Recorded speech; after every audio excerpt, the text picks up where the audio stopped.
200 kilo. Grabe mga kaparmos, laki.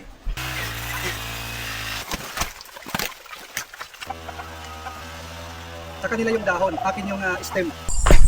Naghahanap ako ng saging na baloy. Bibihira na lang yung baloy ngayon. Yan po yung pinapahanap ng aming tagagawa ng cake. Dahil magpapagawa si Mrs. ng banana cake. Baloy na saging. Mas mabango daw. Daming bunga ng lansones mga farmers. Yan pa. Pero ang hirap dito ay maraming kabog. Yan po yung kumakain. Yan o, bangaran. Yung mahal na saging. Baloy. Anahin natin si Uncle. Sabihin natin na mayroong bayawak. Kung anong reaksyon niya. Tingnan natin yung reaksyon ni Uncle. Paul! Nakahada ka pa na halok? Din. Tidak, kayo na. Din. Tidak, nakasunod na tangkal. Amot mo pa itong iyawon. Iyaw itong. Ito mga nakagat itong. Eh, ito yung. Ang airpan naman ito. Nga, tuhay. Ano na lang, ini nga Oo. anit na la. Anit na la. Kahinim. Oo, hindi. Oo. Binulad yung ani. Itong bularong. May Mapait ang display. pangati. Oo, pangati. Ang pangate ano? Oo. Tapos Pangati ito. bitikan. Oo. Nakadamol ito. Makagat. Makagat. Pagkagat hindi ka natin kigyan. Sabi na Uncle, mangangagat daw eh. Paano kakagat yan eh? Nakasirado na yung bunganga nito. Kukuha tayo ng mga dahon ng madragyagwa.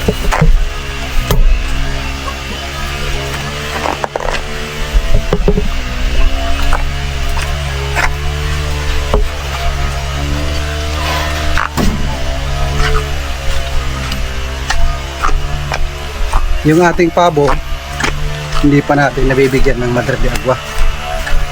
Sanayin ko na magsabit tayo ng madre de agua para masanay sa organic na pagkain.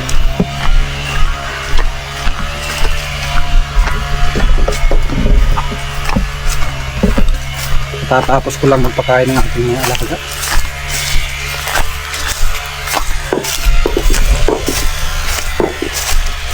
Ito yung gusto ko sa ilalim ng puno ng kawayan. Napakalilim. Kaya kung papalarin tayo, magkakaroon tayo ng alagang kambing. Dito tayo gagawa ng bahay nila kasi napakaganda dito sa ilalim. Ito pala yung ating madre de agua. Malalaki na naman yung dahon.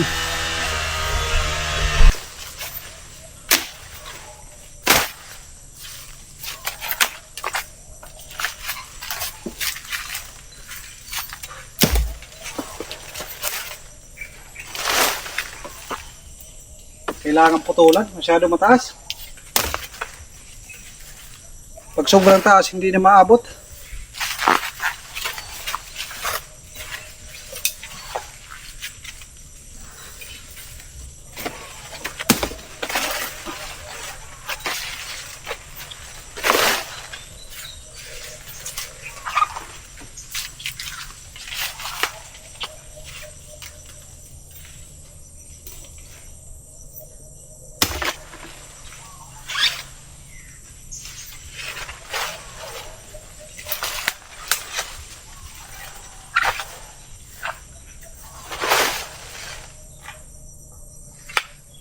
Dalawang puno lang to mga farmers.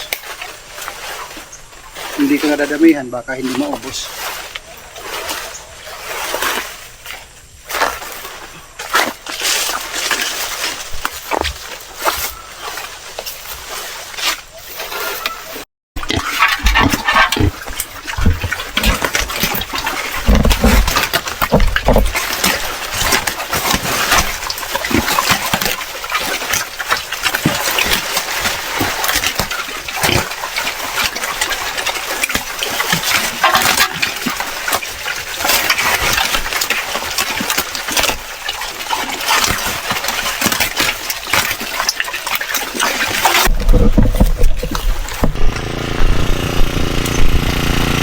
Punta na, Col. Ha? Punta nun. Ano? Punta nun.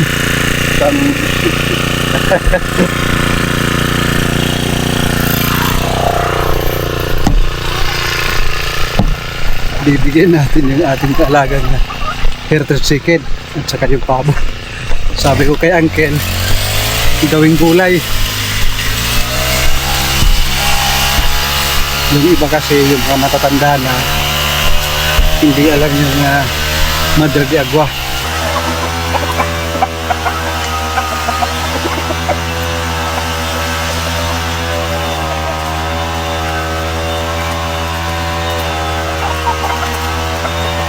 Sa kanila yung dahon, akin yung stem. Mamayang hapon, pag naubos nila yung dahon, itatanim ko yung mga stem.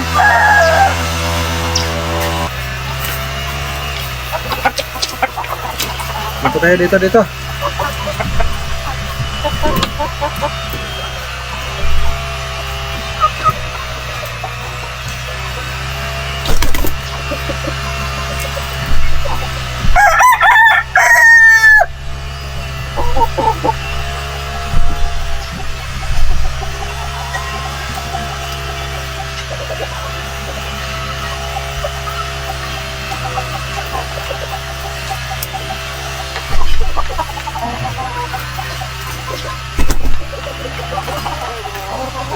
Kanina, kinuha ko yung mga itlog nila. Kasi mayroong isa, naglilimlim. Kahit anong gawin ko mga kaparmers, talagang naglilimlim. Pinaliguan ko na, nilagyan ko na yung bawang yung puwet. Ano ba yung solusyon para hindi maglimlim yung isang heritage chicken? Nag-aagawan kayo dyan sa isa. Dito oh.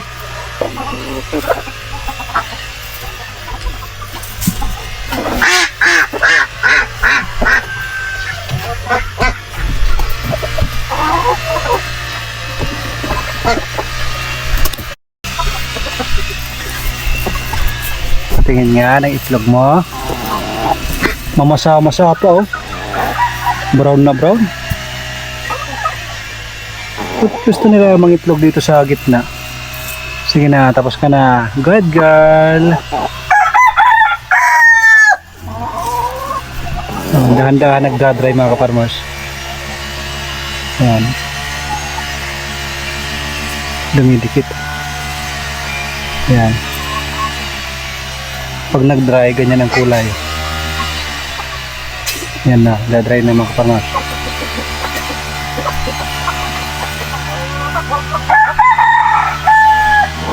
Dito hindi pa dry. Fresh, galing sa sinapupunan.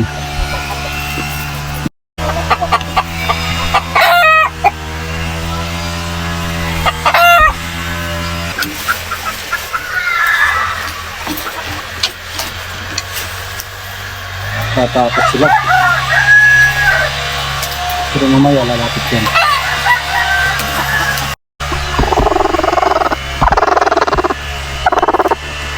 Ito yung kanyang nililimliman, mga itlog yan ng heritage chicken. Dito walang nangingitlog. Sa kabila tingnan natin kung ilang itlog na. 1, 2, 3, 4, 5. 5 na. Dumadami na yung ating native na manok. Kahit 10 lang yung itlog dito, ayos na. Mabuhay yung 7, pwede na. Sige na, tuka na kayo. Huwag na kayong mahiya. Naninibago mga kaparmers.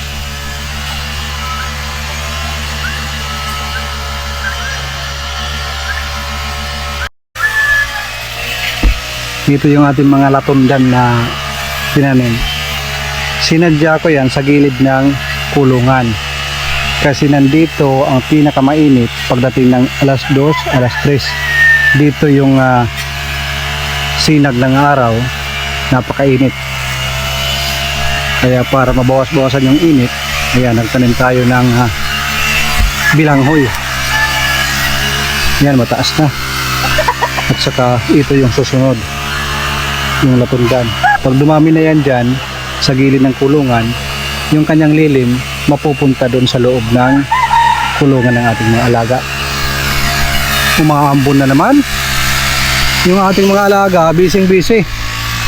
Sunod ng sunod doon sa nagagrass cutter dahil marami sila nakukuhang pagkain dito sa pinag-grass cutteran.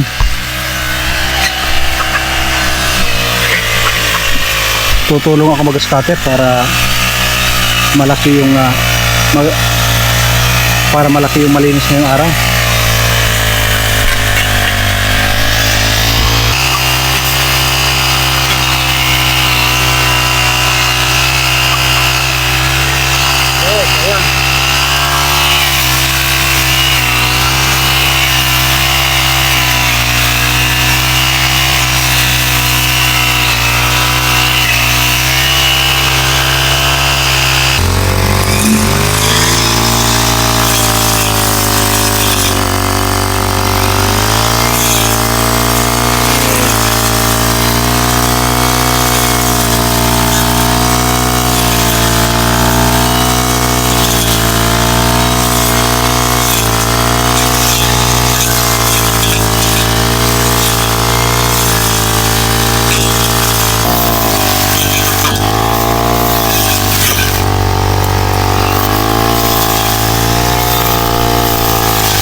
Grabe oh. Anay. Iniara na yung kuntaan niyo sa. Kinariguan mo galing mo pa yung Kaya lang. Pare, gawin mo pangaon naman. Hindi. Ano eh, na yun? Mahuho. Mahuy. Na yun eh. Ha? Na yun. Anay na ito. Ano eh, pagkala pagkala. Puro na ito. Maanak na ito na September. Ito anak yun, pwede na yun. Ha? Hindi ganyan pagkala eh. Ay, yan na ito. Grabe. Kistahan mga kaparmers. Matulog na kilo? Kain. Kasi ito, saan ini? Dali. 200 kilo. Ano na yung puntaan niyo sa? Ba't lahin eh? Ang mga kuwan. Ang lahi ng mga dagko. Hyper. Oh, nakita tayo doon. Dinin. Diri ba't may ihaw? Init at iriyawan niya. Diri may ihaw, kaya ba maghusay? Alam. Pamot na nai, diri. Matong tangay. Kapalitan pa siya eh. May nga balik niya. Ay, sus. Wala alagaan. Sige, hindi ko magburod ni. Balik mo pa rin. Kamatulog, doon na niyo tanay. May paang kong pwede. Ah. Natin gamit. Ha? Artificial lens. Ayaw, tak matubong. Diri, insemination na mo anong gamit. Dira ko. Injection. Abil. Iri. O pakatsala. Ah. Taga, kuwanit na katsay ni taga didiha kaparasan. Grabe. Ang kaparasan, tabo. Taga tabo. Dapat, kuwanit ni. Ay, for it. Nakatsay ni Inma para katsa. Kuntin ito pala. Ulat na, ako ito. Ay, may tunawa si Tano. Ito, di si TikTok ito sa naman ito. Buat ng pawasan nila at ito. Grabe, tingnan ko. Huset yung baboy. Di rin may ihaw-ihaw. Nakita nga ba? Di rin may ihaw-ihaw. Kaya huset doon.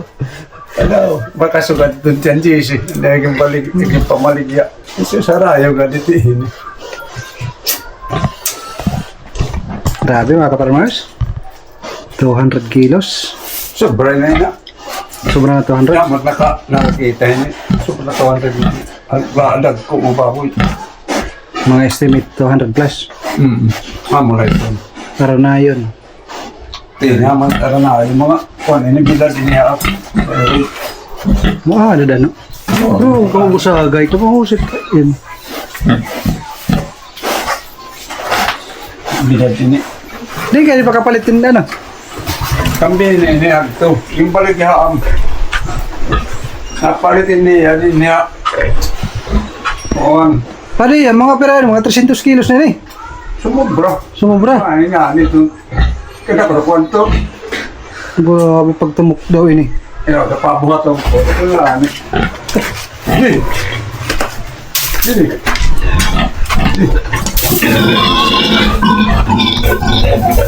Grabe mga kaparmos, laki. Kaya kita ka na tayo nga. Borot to niya ako. Papalitan pa siya, era na yun. Di ka. Hindi pa. Kaya di tag mga kapuhan. Araw. Naghihap. Kaya naraglip yun, hira. Tubong. Nabulig. Ano ito, kadali. Ano din niya. Kakatirok pa kita ni paralit. Sige mo, pay. Hindi nakit ako. Sinurigo ang ganyan na ako. Bagan, sinamol tira ni. Siya gani, pag sinamot, makabisay.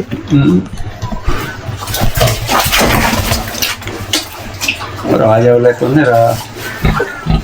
Tinutubungan ito. Itlalakit ihabon. Itbabay, era na yan. Ganda mga kaparmers. Tama itong tanto. Ganda talaga pag may alaga. So, nakita ka't bungkot ito. Grabe. Tapos patuyo, galing kasi.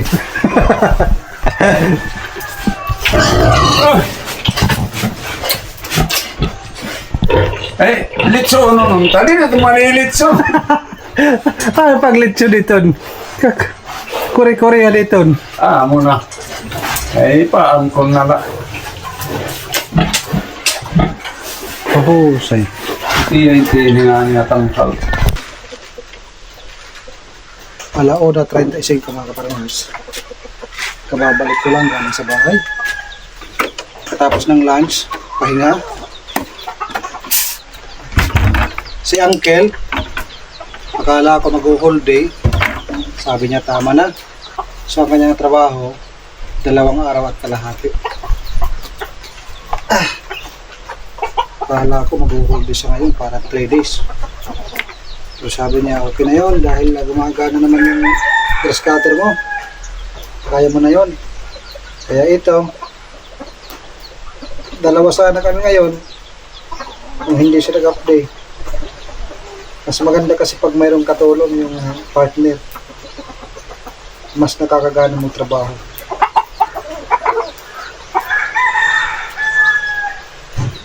Sa kargahan lang, kailangan full tank. Pero kahit wala naman akong partner, ginaganahan para na magtrabaho. Iniisip ko na lang, kung magpapaalipin naman ako sa abroad, magbalik na naman ako sa mga Arabo, nangarap na naman akong magbakasyon sa Pilipinas para tuloy akong hindi Pilipino. Nandito ka sa Pilipinas, di sipagan na natin. Kasi pag nasa abroad na tayo, mangangarap na naman tayong magbakasyon sa Pilipinas para natuloy tayong foreigner. Ayun. Araw-araw bakasyon dito sa ating mini farm. Sipag lang hanggang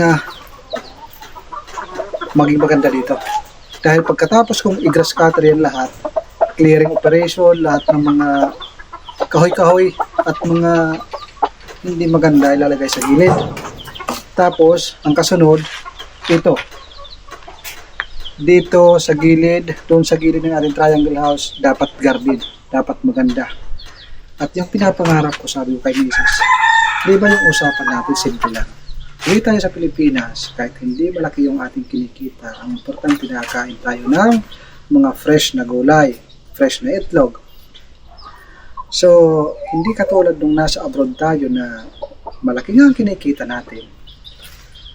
Yung ating naman abdo, yung ating kidney, tad-tad sa mga pagkain na masasarap, pero punong-puno ng mga pampalasa. Dito mga kaparmers, kahit may talbos lang tayo ng kamote, Chinese kangkong, pitsay, kahit steam lang, sausaw sa bagoong, hindi panalo na, diba? May tuyo, may isda. Yan ang hinahanap ko na parang paraiso para sa aking buhay. Kasama ko yung aking. Sana mangyari. Sipagan lang natin mga kabarmas.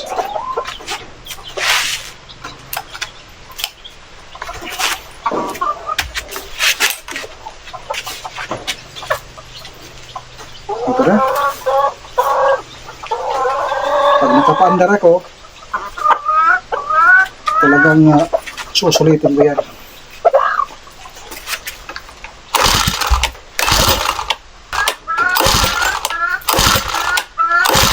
Naku, ayaw ata ako pagtrabahoin. May mandar. Linis na, no? Paglipas nito ng 1 month, babalik na naman. Pero hindi na ganun kataas. Ang gusto kong pumalit dito ay yung Carabao grass para maganda yung aking pinaka plaza. Ayan, meron tayong bayabas. Si Brad takot umitim. Na Brad?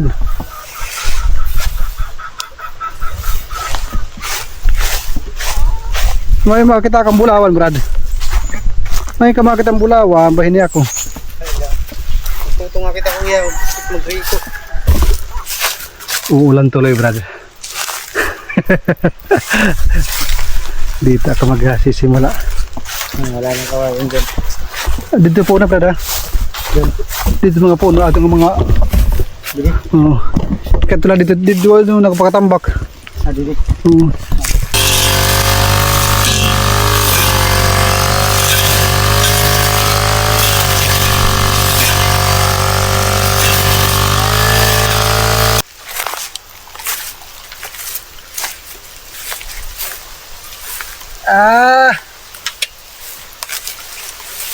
Napakainit ng panahon mga kaparmers.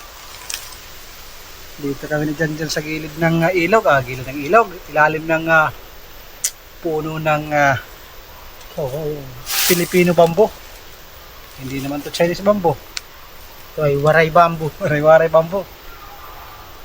Bumili si dyan ng pomelo. Snack mga kaparmers.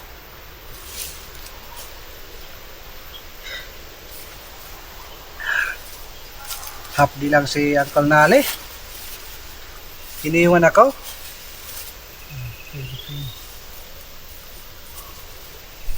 Ano ito mo? Ito. Pili. Pili basta magkaroon ng laman ang tiyan.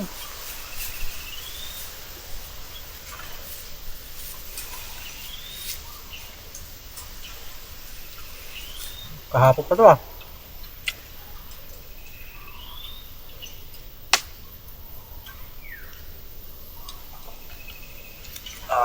Sarap ng malamig.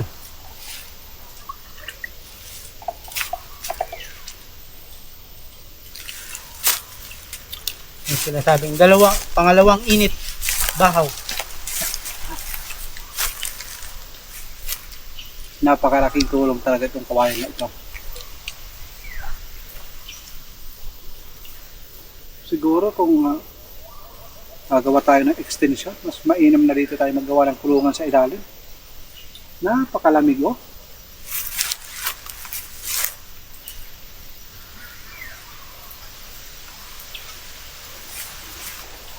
Parang maliit lang kung titingnan yung lupa. Pero pag trinabaho, nilinisan, ang tagal, pangatlong araw na ngayon. Pero kita nyo naman. Yan po. Tapos dito sa likod.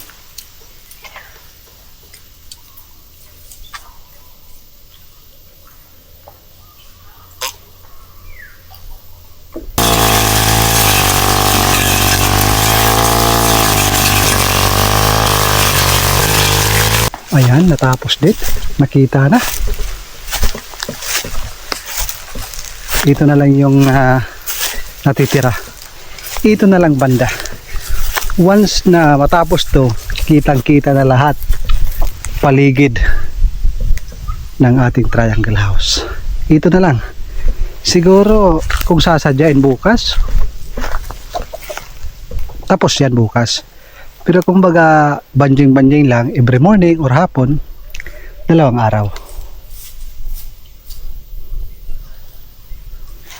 Sarap gumawa ng rest house dito sa ilalim ng ano, Brad? Ilalim ng puno ng kawayan. Tapos mayroong medyo galon na tuba at saka mayroong barbecue. Video ako. At ako, papatay tayo dyan. Mga video okay talagang badat ni Brad. Pwede naman, Brad. Lagay dito ng video okay. Extension mula doon sa triangle house. Pero mahirap. Baka yung mga engkanto at saka yung kapre master bo. Pakain muna tayo ng ating alaga. Grabe mga kaparmers. Nakakapagod. Diyan sa loob. Katatapos lang namin magbuhat ng mga kahoy na malalaki. Yung mga sanga ng Jimelina, nilagay namin dito sa gilid. Dito yung natapos sa paggagas cutter ngayong araw. Mula dun sa may mga puno ng saging sa dulo, malinis na yan. Napaka-productive ng araw na ito para sa akin mga kaparmas, dahil ito yung ating munting farm ay malinis. Ito yung ating kulungan ng ating mga alaga, paikot, ayan, hanggang doon sa dulo malinis na. Ito na lang yung natitira. Ayan. Sana bukas hindi ako tamarin.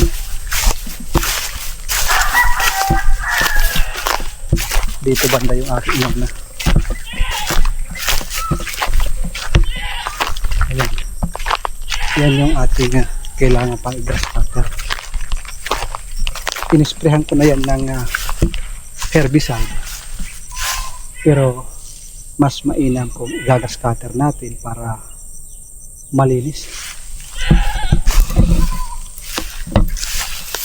Palagi akong gagas cutter every month para tumubo yung Carabao grass. Within 1 year siguro naman magiging isa itong plaza at maganda na.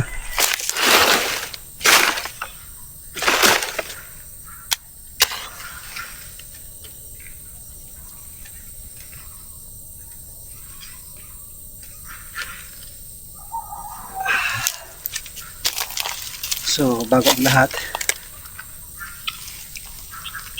sarap pagpausok dito sa ating triangle house, dito sa ating mini farm.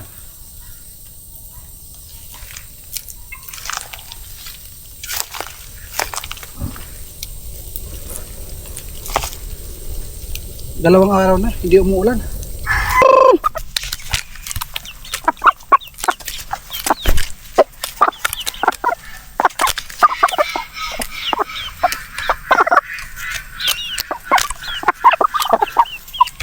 Kain pa rin kahit mga busog na.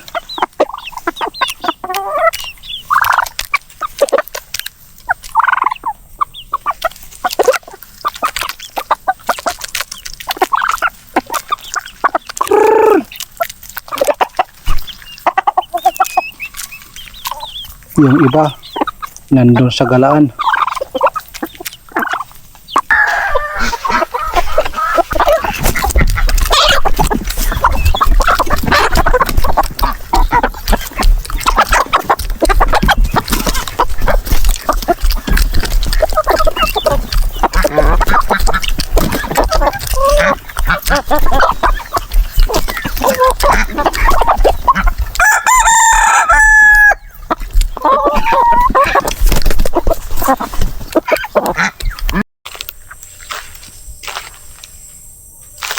Naghahanap kami ng dahon mga kaparmers.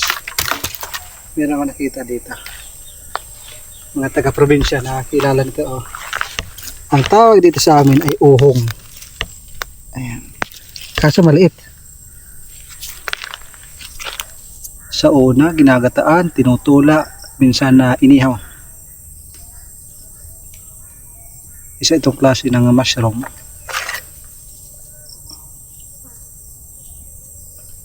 Maganda ito pag marami. Kumakain ka nito, Brad? Ha? Nilapuhan. Nilapahan lang. Sa amin sa una, minsan piniprito, gata. Mas masarap yung mga nasa ano, Yung mga nasa saging. Ulaping naman tawag doon sa saging. Ito uhong to. Dito tumubo. Pag umulan bukas at kumikilat, alamas na. Yung awak, umiikot na naman. Tapos tumutubo yan pag dumadagundong ang tawag dyan. Kulog. Kumukulog, kumikidlat. Kumukulog lang, walang yung kidlat. Kulog at kidlat. Naghahanap kami ng daon ng pugahan. Ayan. Si Brad na nakakyat. Dito tayo daan.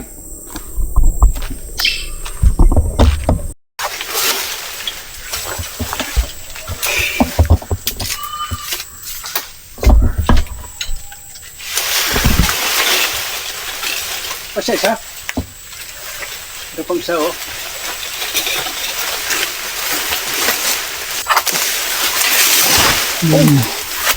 Eh, buli ka na, Brad. Sige, dalagan na. Takbo. Hirap pag may buli ka na eh. Kung alam niya, mga taga-probinsya, itong dahon na ito ay pwede niyong pagkakitaan. Alam niyo yung 10 hanggang 12 piraso, ang bili nito sa mga flower shop, 50. Yung isang ganito, pag mataba at maganda, minsan mga 3 bugkos o hanggang 4 na ganito. Ito matanda na ito. Nakuhin natin isa. Kasi minsan yung kagustuhan ni Brad, ay matanda na.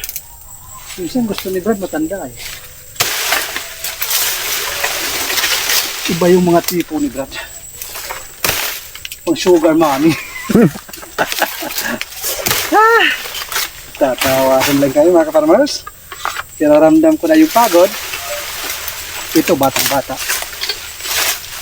Meron siyang vines. Mabilisan.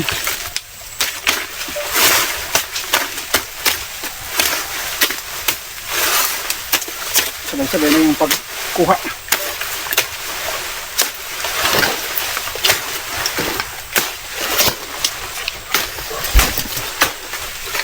Gusto mo na, ano? Portion? Kukuha ko doon sa gilid ng kalsada. Ay! Para kailan yan? Bukas ng umaga. Anong araw yun? Alam niyo yung ano, para sa ano, sementeryo.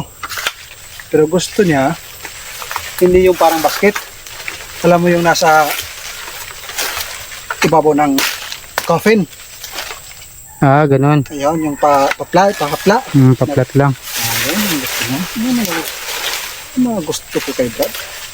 Isang paliwanag lang. Hindi pa nga ako natatapos eh. Naintindihan na. Ano ang totoong florist? Hindi marami pa. Do-drawing pa eh. Para pa hindi ko naintindihan. Sa trabaho ko ngayon lahi, Brad. Yatik. Pero yan, susubo na lang ang tanan. Pangaralas.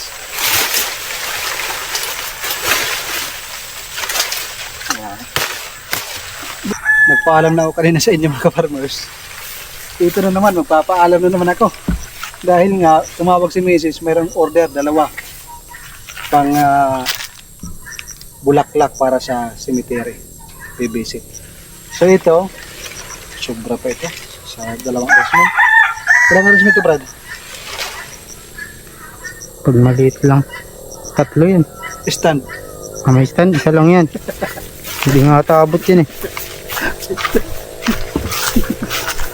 Okay, Brad. Uwi muna kami at makapagpahinga dahil yan, daling ko pa ito sa flower shop. So paalam ulit sa inyo. God bless mga ka-farmers.